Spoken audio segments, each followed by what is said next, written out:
মেহজাবিন, দেখো না, চন্দ্রমল্লিকা ফুলগুলো কত সুন্দর ফুটেছে। এদের রঙে যেন শান্তির ছোঁয়া আছে। ঠিকই বলেছ রাফি।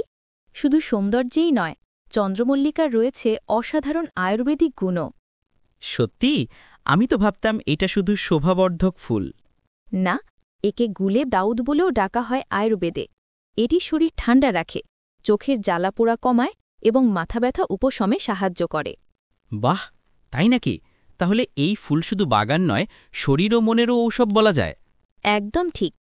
চন্দ্রমল্লিকার ফুল দিয়ে চা বানানো হয়, যা রক্তচাপ নিয়ন্ত্রণে, জ্বর ও ঘুমের সমস্যা কমাতে খুব কার্যকর। চা? দারুণ তো। তাহলে আজই তোমার কাছ থেকে সেই চন্দ্রমল্লিকা চা রেসিপিটা নিতে হবে। হ্যাঁ, নিশ্চয়ই দেব। প্রকৃতির প্রতিটি ফুলেই লুকিয়ে আছে আরোগ্যের রহস্য। শুধু জানতে জানতে ভালোবাসতে হয়। সুন্দর কথা মেহজাবিন। আজ থেকে চন্দ্রমল্লিকাকে শুধু ফুল নয়, বন্ধু হিসেবেও দেখব।